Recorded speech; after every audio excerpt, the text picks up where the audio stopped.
First up this afternoon, it's a big one, Beyond Pinkwashing, a topic that has created a lot of talk around some of the big public events so far already at Pride.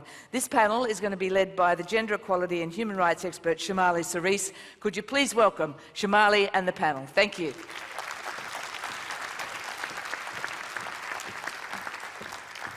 Happy Pride, everybody. It's great to be here. Welcome to our panel on Beyond Pinkwashing. I know it's a topic that everyone is super excited to hear about today. On behalf of our panel, I'd like to start by acknowledging that we are gathering today on Gadigal land.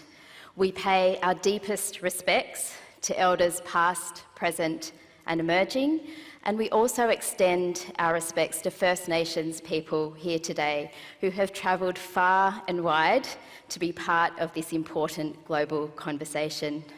We had the pleasure yesterday of listening to a fantastic session on decolonisation, and the message to us was very clear around the need for us to acknowledge the sovereignty of First Nations people and demonstrate our solidarity with them. In Australia, we say, always was, always will be Aboriginal land.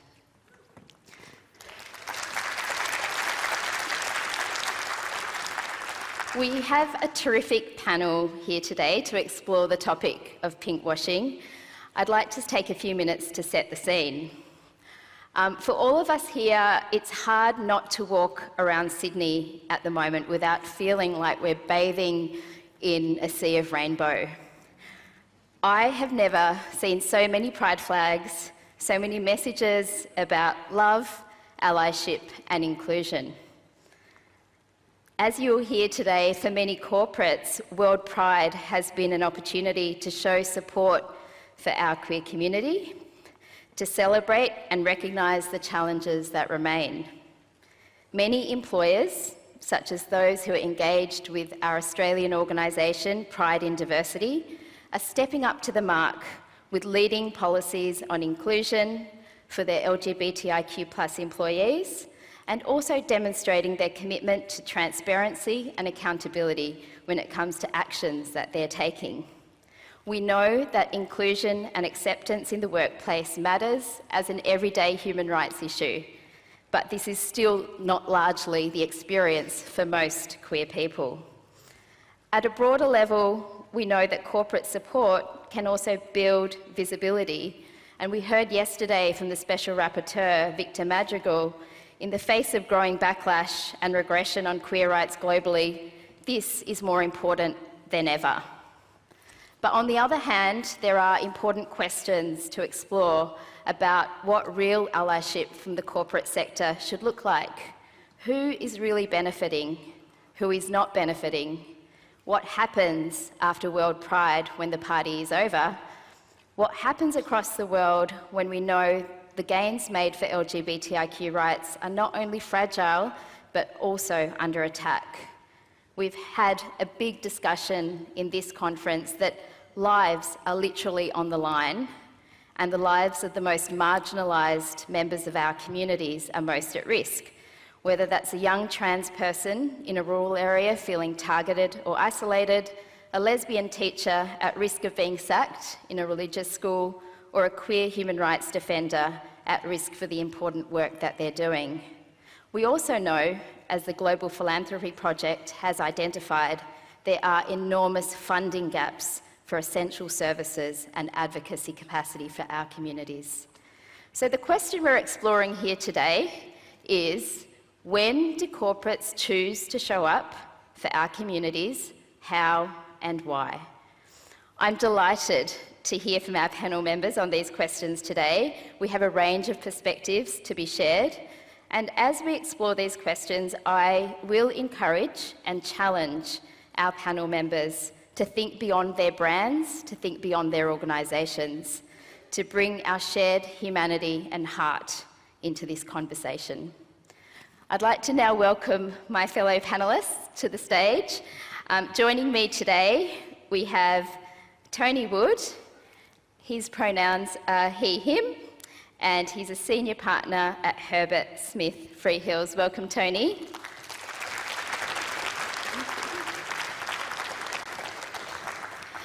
Next, we have Will Stracke, the Assistant Secretary from the Victorian Trades Hall Council.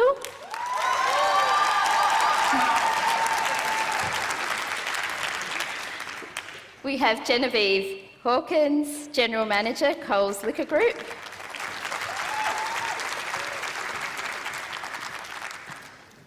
We have Tharani Jegatheeswaran, a partner at Deloitte.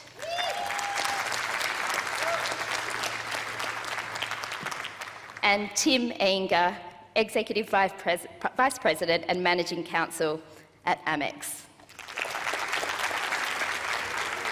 Thanks everyone for joining me. So let's get into it. I'll start with a question for you, Genevieve. So coming from your perspective, the role that you're in, what does real and meaningful allyship from the private sector look like for the queer community? And do you have any practical examples you can share with us from Coles? So I think what I start with in terms of what real meaningful allyship means is really this question of saying, why do you do it in the first place? Like, what is the motivation? And to be really meaningful, there needs to be a sense of, or for us certainly at Coles, it's a mental health outcome perspective, that we understand what the issues are and therefore the sorts of role that we need to play there. And the ability to listen deeply, to continue to understand the various different experiences that people have and what they need to do. And when I look at organisations, and I think there are so many different points in the journey, if you like, that organisations are in, and I think allyship, there's multiple layers to it in where you go, and in a context of sort of the crawl before you walk, before you run, that there needs to be that starting entry point of what are we doing in terms of policies and procedures to get the actual fundamental basics right. What do we do in the broader context of culturally in terms of what are the behaviours that we expect within this organisation, and how do we make sure that we're creating the right welcome environment and providing the support that's needed to ensure people within the community can rise up within the organisation. And then there's that broader layer for me externally about what happens both in what we can influence within the supply chain and also what we can influence within community. And I think when you talk about practical examples, and I probably could talk for ages on different things here, and perhaps I want to start with those saying I don't sit here as Coles thinking that we have sorted it all and have every answer, because we most definitely don't, and we are still continuing to learn along the journey as well. But conscious that there's an international audience, just to give a little bit of context for Coles, we are one of the largest employers in Australia. We run supermarkets and liquor stores and convenience stores, and we have well over 2,000 sites. We have 130,000 team members. We have over 10% of our team members who are identifying as part of the community, and that includes over 800 people who identify as trans. So there is a significant responsibility that we feel that we have because of our team members in what we do.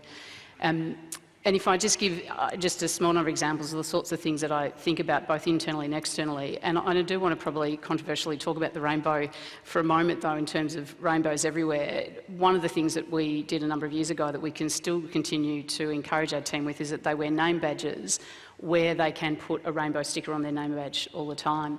And whilst it may seem like a small thing, in the context of employing kids who are from 15, 16, it's a really important thing that we still want to continue to do, to go, how do we signal to people to come in, this is a safe environment. The work with our network, so making sure that we have a network that we can continue to listen to and understand. We also play a role looking at our supply chain from a human rights perspective in audits, because we are conscious of the greater influence that we play in that space, and so the expectations that we have, the interviews that we do with workers across those organisations to understand their issues, and making sure that we are demanding those suppliers to meet certain standards from a human rights perspective, and working with the unions really closely on that one. And the other one is just then looking at more broader community, and I think for us in the communities that we are in, because we are across Australia, we have then chosen to partner with Pride Cup. I think I was listening to a talk this morning that said, there's a belief that sport can change the world, and I think there is a sense where sport is, certainly in regional and remote areas, sport is a heart and soul of local communities in Australia. So we believe that helping to support an organisation that can continue to raise that profile in the community is really important. Thanks, Genevieve. I think you've touched on the spheres of influence that you have as an organisation with the breadth of the workforce in Australia. I think for many of us here who might be coming from a different country context, many young people in Australia will have their first job somewhere like Coles. So I think having that welcoming and accepting environment is really critical. So really happy to hear about the work that you're doing on that. I'm keen to pick up with you also around what partnership with LGBTIQ plus communities looks like, so I'll come back to you on that. But Tim, I'll come to you next. So AMEX has embarked upon a more substantial partnership with World Pride, and it's different to the typical sponsorship agreements that we'd normally see, and we have really seen huge visibility from AMEX around World Pride. So tell us a bit about what factored into your decision around this partnership and what you see as meaningful support for the community beyond the World Pride events. Sure. Well, first of all, I'd say we were incredibly excited when we learned that the opportunity to be a partner with Sydney World Pride came up. And it was really an opportunity for ourselves, and by that I mean all of our employees, particularly within the Sydney office, to really do something good for the community.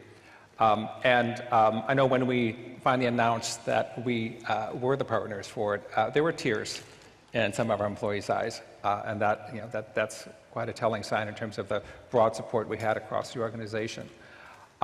With that said, it is a partnership, it's not just a sponsorship, and with any partnership, the values that you share can make or break the partnership. So we do take a look at what is Sydney World Pride, what is the vision, what is the mission, what are their values, our values. I'm sure they were looking at us as well and asking those same questions. But looking at our values, every major corporation, as you may know, will have a statement of core values, and we have those as well. We have eight key core values, and there were four of them that immediately sort of jumped out. One is and they're all very simple in the way they're stated. So we respect people, we embrace diversity, we stand for equity and inclusion, and we support our communities. And while that may seem like, oh nice, it's a statement of values and there's a piece of paper that sits somewhere, I will say we review those regularly, and it seems like annually there's always tweaks and changes made to make sure that they resonate with the company and they're right for the company at that time. And I think over a 170-year history, they really reflect the journey the company has been on. So that we are rooted in those values. They do shape what we do. And I think any company that is looking to undertake a partnership or sponsorship, whatever it may be, really needs to understand what they stand for and what they're aiming to do. With that said, credibility and living those values was very important. And we looked at our own history, looked at what we've done lately. And if I go back historically, to already the mid-90s, we were depicting same-sex couples in advertisements. We had an internal Pride employee network, and we were offering same-sex benefits to our employees as well, at least in New York, and that's spread around the world since then as well. So we were, I think, among some of the first companies to move in that space. And fast forwarding a little more recently, we embarked on a mission in 2020 to make sure we were going to spend at least $1 billion in supporting minority-owned businesses. That includes LGBTQIA-owned businesses, and we exceeded that $1 billion benchmark in the first year, and we're on track to achieve $4 billion by the end of 2025. And I know, at least in that first year where we have the data, the amount of spend on LGBTQIA businesses went up by 800%. So that's looking at AMEX sort of as a buyer of services. We also looked at other things we've done. Obviously, over time, we've been much more inclusive of the trans population and extended benefits and support to them. We've taken stands on public policy issues, and I would add, I think any company these days increasingly employees, customers, those who affiliate themselves with the brand want to see you take stands on social issues. So, we've spoken out here in Australia in favor of marriage equality. We did the same in the US. We also did the same in the US with respect to the interpretation of discrimination laws that was in front of the Supreme Court in favor of obviously interpreting those laws so they would not allow discrimination against the community. And we also have done things like be a founding member of Open for Business, which is an alliance of businesses that support economic research, that help us build the case that can be shopped around to policymakers around the world to get them on board with adopting public policy which is more inclusive for the community. And also donations to, for example, Out for Australia here, which provides coaching and mentorship to LGBTQIA folks earlier in their careers. So I think there's a long history there, and we just wanted to continue to build on that. Of course, then you started asking yourself questions, well, what are the assets that we bring to this partnership? What can we do to help? And just a couple of things that stood out to us was, one, this is World Pride. We are a global company and one that has a heavy emphasis on travel. So with the amount of inbound travel with respect to World Pride, it made just a lot of sense for us to partner with it. But I think more importantly, maybe more substantially in terms of what's happening right now, is we have relationships with millions of merchants around the world, including here in Australia, even before we sponsored World Pride, and we'll continue after World Pride. We would engage with our merchants, go on merchant walks, make sure the merchants, and encourage the merchants to display inclusive signage and make sure they were indicating to the community that this was a safe space and they were welcome to shop there. That's not just something the company does, it's something the employees volunteer to do. Finally, I would say you may have noticed the And Proud campaign, which we've launched with it. It was important for us as we launched on this partnership that the marketing around it was not about American Express. It was about you. It was about the broader community and bringing people in and identifying with what the cause was that Sydney Pride, World Pride was standing behind. So those are some of the steps that we've taken. I think we can continue to see more of that into the future, whether it's sponsorships or whether it's speaking out on matters of public policy that resonate with our customers and with our employees. And I will tell you, the company's commitment is unwavering in terms of supporting the inclusion of this community. Thanks, Tim. I think a question on everyone's mind will be, and from the point that you raised around coming out in support of marriage equality, around when are the times that the corporate sector does stand in support of LGBTIQ+ rights, and when are the times that maybe they haven't? And I will come back to that question later in terms of what is it that factors into some of that decision making around the stance that various corporates take. But I'll come to you next, Will. You're bringing a different perspective to this conversation from a trade union background. So when we...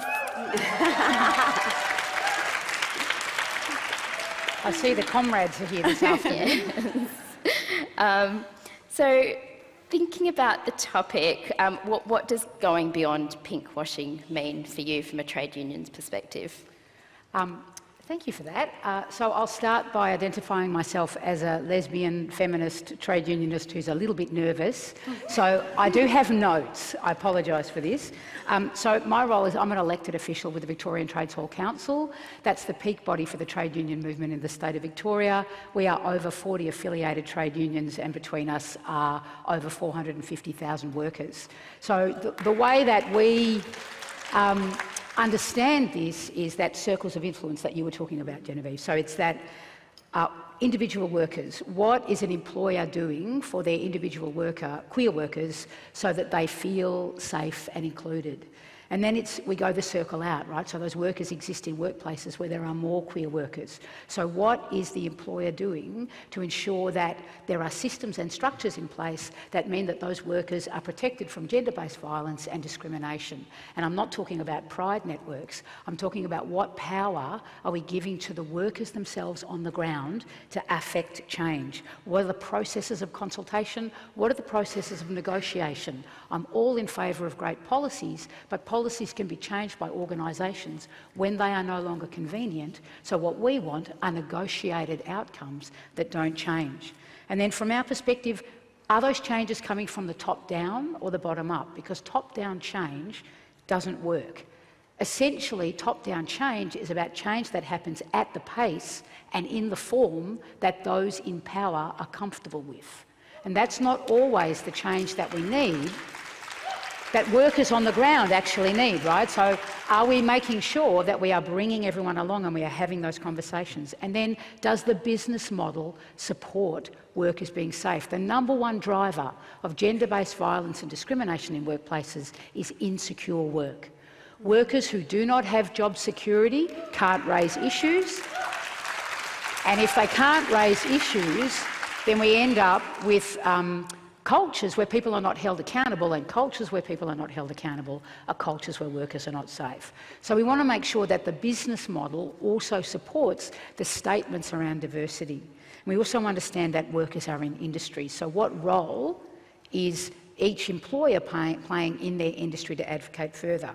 And then we understand workers as members of communities.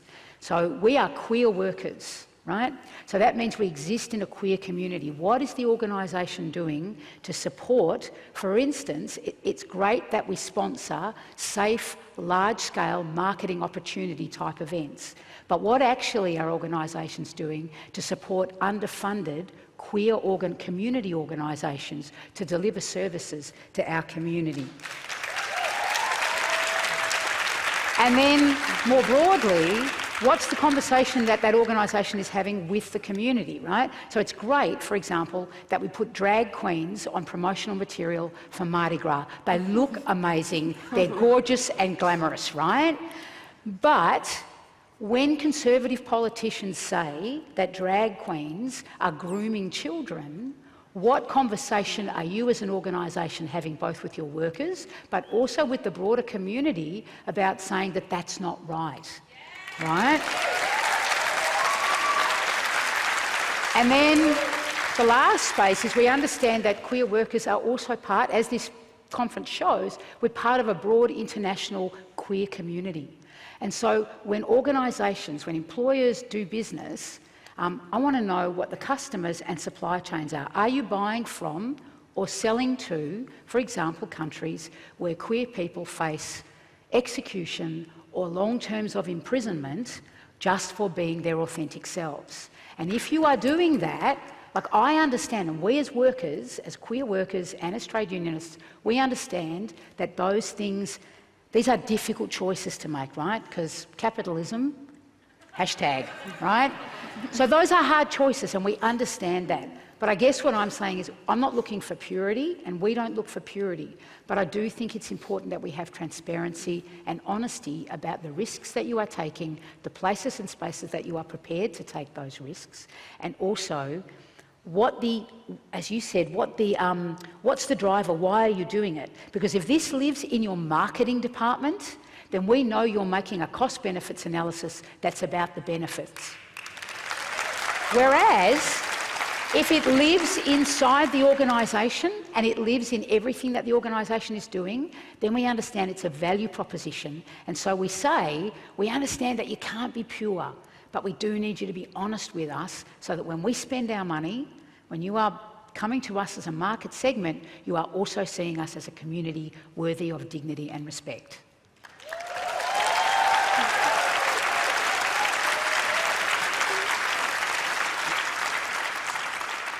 Thanks, Will. I think you make some really excellent points about walking the talk, but also around transparency and the difficult choices that companies will need to make in terms of where they operate, but also actually being transparent around that to build accountability, not just with their own workforce, but with our communities. Tony, keen to hear your views around kind of the transparency piece. But would you also like to share how your organisation has advocated in this space?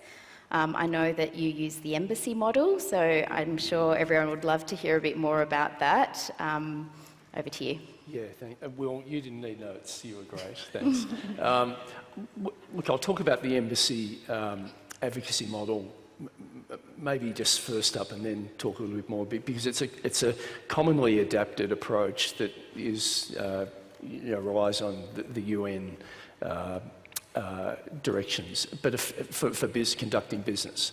And essentially, we're large multinational global law firm, commercial primarily work. We are in multiple jurisdictions, safe jurisdictions like this and the US and the UK and Europe, but also in more complex jurisdictions throughout Asia or the Middle East, like many other global businesses. And that does create dilemmas and difficulties, even to the extent that we can confer benefits to our own employees. We adopt the embassy model, which is effectively saying that in those jurisdictions where employees are not safe outside of work, they are always safe within the workplace. So we will confer globally the same policies that we have in respect of parental leave or other key aspects of the employment to employees in any of those jurisdictions. They know that they are protected from discrimination because of them, who they are, how they identify, no matter what. And they have that safe space, and we will conduct all of our seminars and webinars and global, our IRIS network, which is our LGBTIQ+ network, has access and availability to all of those jurisdictions. And yet, it's not necessarily safe in some of those places to be yourself, or even to promote, in inverted commas, queerness. So we do have access and availability to networks in other jurisdictions where employees can participate in those arrangements. The advocacy element of the model is, again, fairly straightforward. It simply means that we will advocate for those employees in the best way that we possibly can, given the external and political environment in which they find themselves. So it does mean that we'll do a lot of work, will sometimes transparently, and it won't be public, because we can't necessarily be out in the way that we would be advocating for employees or for rights generally in those areas.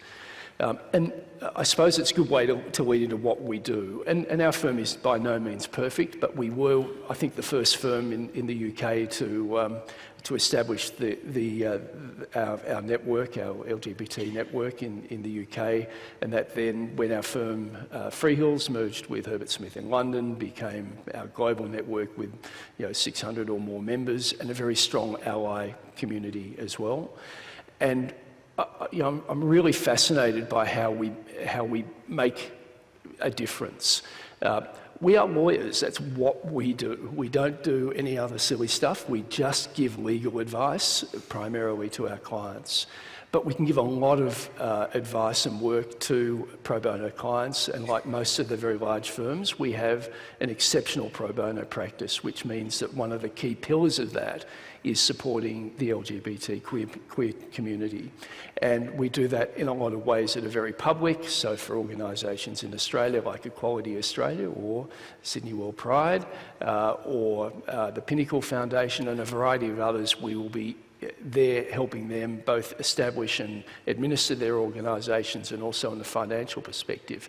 But there's a lot of other things that we do that don't get publicised as part of that support. So we'll be working with the Human Dignity Trust globally on their work on decriminalisation in jurisdictions where it is unsafe simply to identify as queer or to have same-sex relations. So, one of our lawyers is from London, who's been working on that matter for 7 years since he started as a graduate. So it's something that is part of what we do, and it's where we can make a significant difference.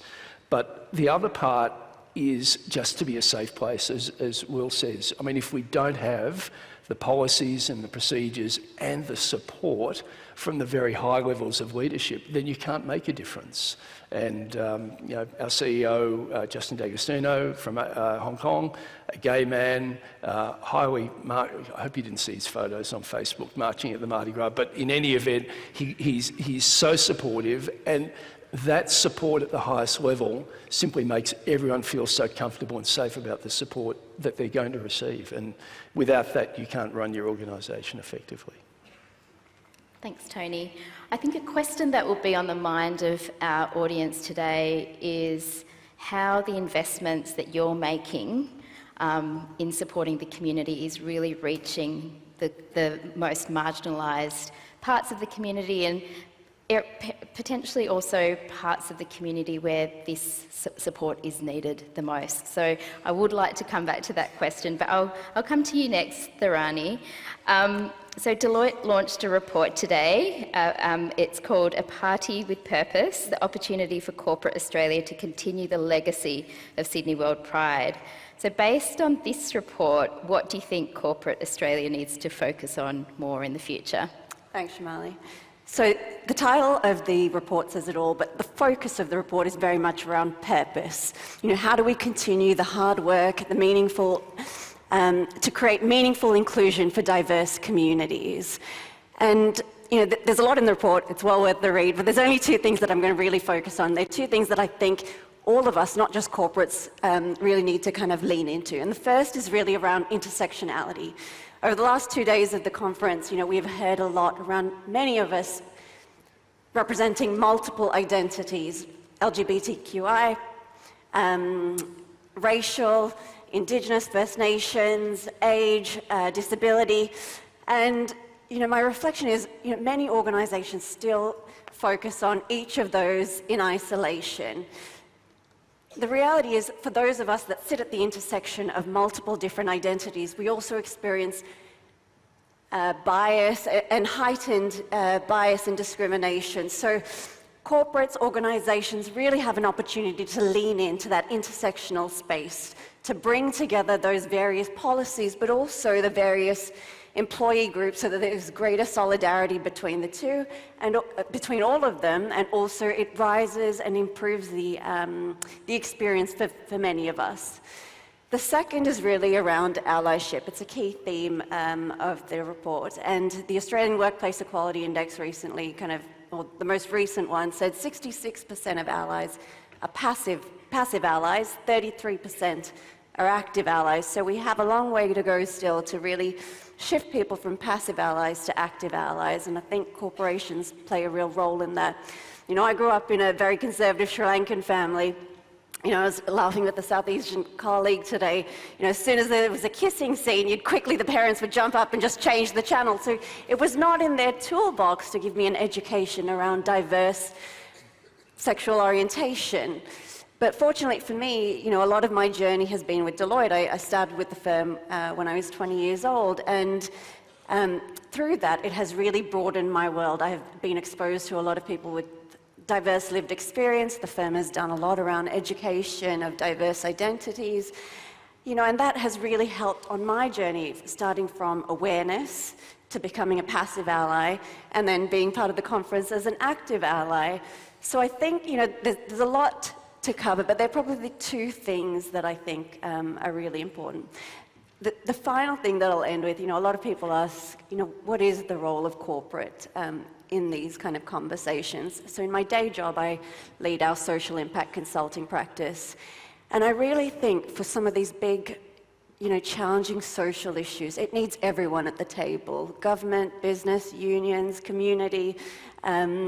And for that, corporates also need to be engaged in the conversation. We're not perfect, we're far from it, but we are on the journey and engaged. And I think that it helps with one of the themes that you're going to cover tomorrow, amplify. They do have scale, reach, large spheres of influence to help amplify important messages.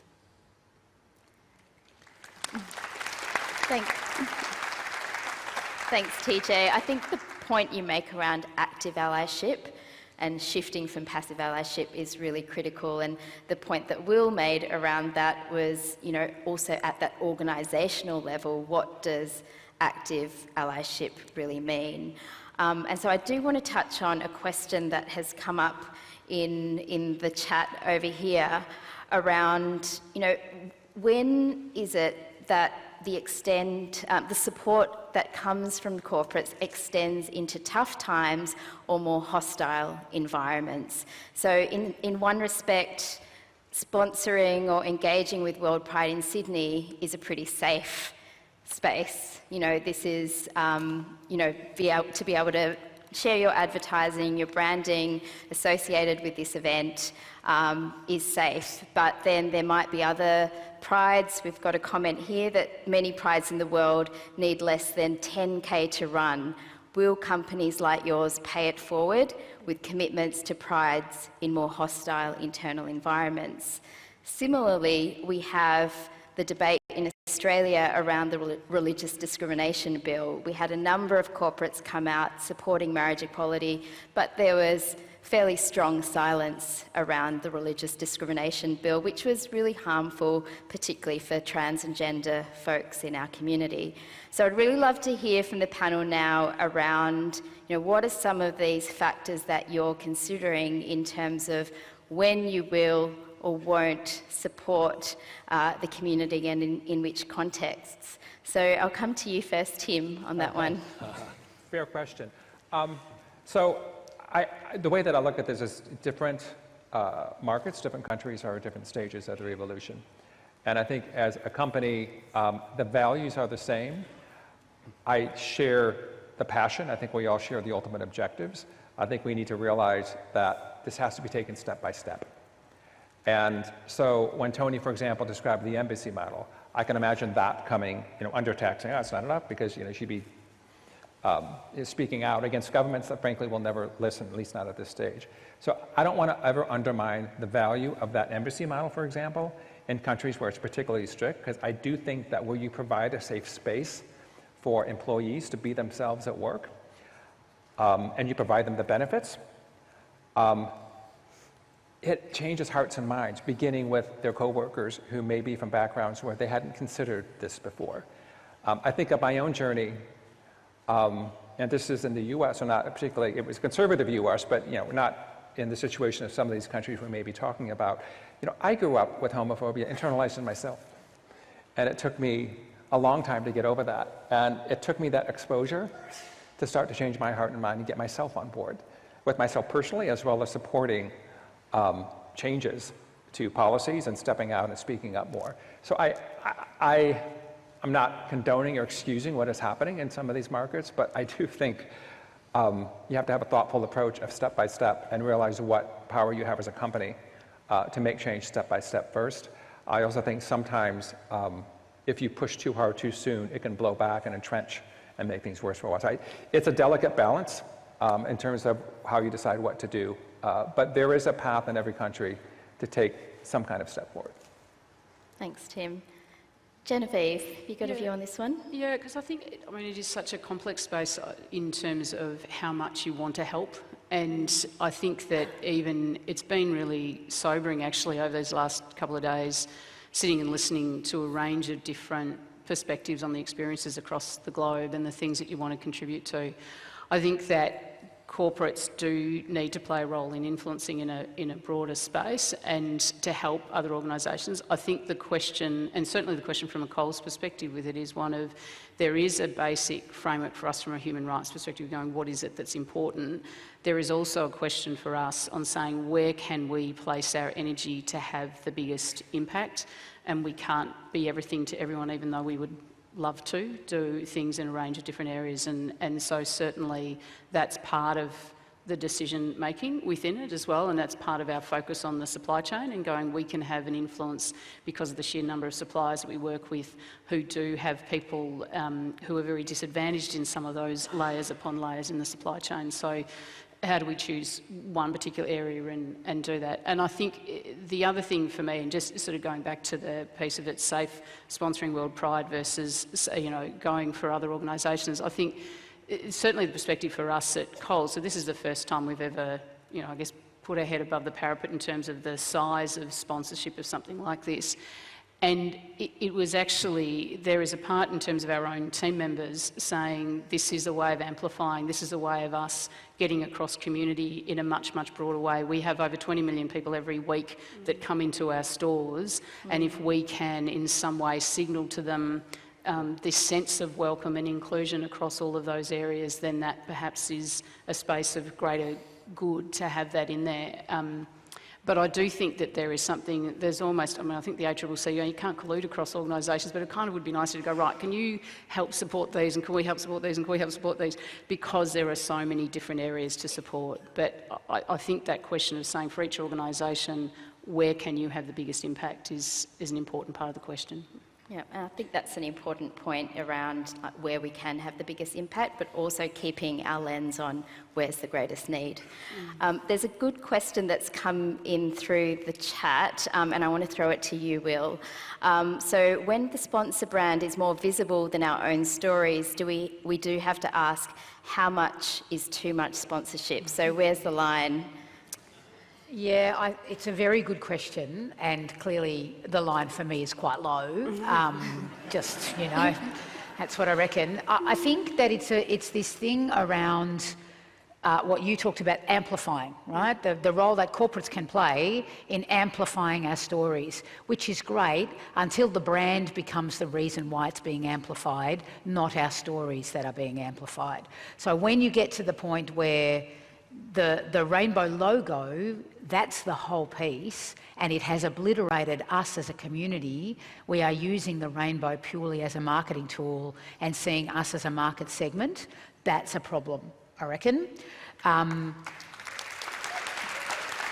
I say that as someone who's old enough to remember when the corporates discovered us as a market segment. And it was an incredibly exciting moment, right? Because we went from being the targets of hate to the targets of advertising. And that made us much harder to punch, okay? So I say that as someone who has lived through that, but I would say that just being an ally now by whacking up a rainbow logo and having that brand everywhere, like, if you want to be an ally, tell us and our stories. Tell about how we are valued and worthy of respect and dignity, not how your brand is a great reason why we should buy a product for something, right? And to that point, Will, I think I've certainly seen how that's built up within Coles. When you tell, when you can have these genuine stories of how people experience things and enable people across an organisation to hear those stories, and the context of intersectionality of saying there are so many different stories and so many different experiences, and it's only through amplifying those that you actually open people's eyes to what they haven't realised they've been doing. I guess it's about who you are actually speaking to. Like, if you're amplifying our stories, you're talking to us and to the broader community. If you're whacking a sponsorship, really you're talking to the broader community. We've become somewhat irrelevant. We've become a tool to market to a broader group of allies and all of that. And I think that's the thing for me, right? It's who are you actually speaking to when you do this work? Do you want to talk to us? Because telling our stories is a great way to talk to us, and it's also a great way to talk to the broader community about our struggle and our value. Thanks, Will. And I think that's the power of a broad movement for LGBTIQ rights and everyone playing their part. We've got a few minutes left, so I'm going to do a very rapid fire round of a final reflection. You've got 20 seconds. So if you think 10 years ahead, what would you like to see as the legacy of your organisation around queer human rights? I'll start with you, Tony. I think the important thing is transparency and openness. And I know in my particular case, when I was out, 30 years ago, you can make a difference as an individual just by being yourself, sometimes taking risks and being prepared to change the environment. I think once you can do that, then you create a safer space for everyone, as people have before us, to make it much easier for us. So transparency, openness, and really wanting to hear people challenge you. I think if my organisation is like that, we've succeeded. Thanks, Tony. Will? I would like people to understand the trade union movement as a great space for advocacy and change, as we have been right from the start. And I'd like us to be, I don't know, burning shit down, I guess.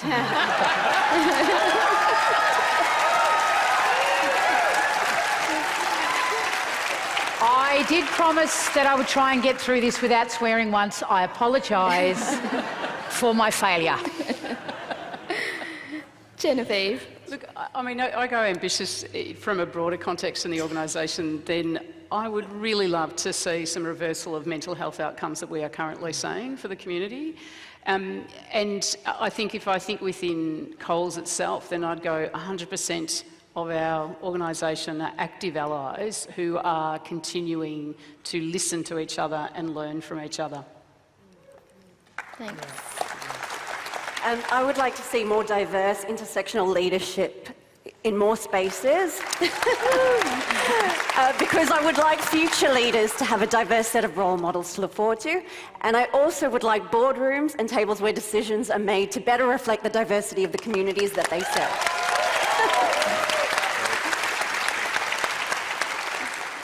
I would like to see more collaboration among companies trying to achieve the same purpose and moving the dial on rights. And whether that's through organizations or directly with each other. In my experience, the opportunities I've had to engage with other companies has really been enlightening for me in terms of determining, one, what we can do better within the company at AMEX, bit of a benchmarking, but two, what we can do together to put a common message out there. And what I'd really love to see is in some of these markets we were talking about earlier, I'd love to see a way to engage local companies because they add a lot of credibility to the debate. Thanks, Tim. So we're now coming to a close. I'd like to thank our panellists today. Thank you for reflecting on what true and enduring allyship really means. What's come out for me really strongly is the idea of accountability, which is a core human rights principle. And so I think the message here has been around what is our accountability to queer people in our organisations. What's our accountability to the queer community around the world? And I really hope that's something that we all take away today and think about. And this accountability looks like long-term support and partnership beyond the once-off sponsorship and advertising opportunity. It's about staying the course in good times and in tough times and working across our spheres of influence. Thank you today, and thanks for joining the conversation.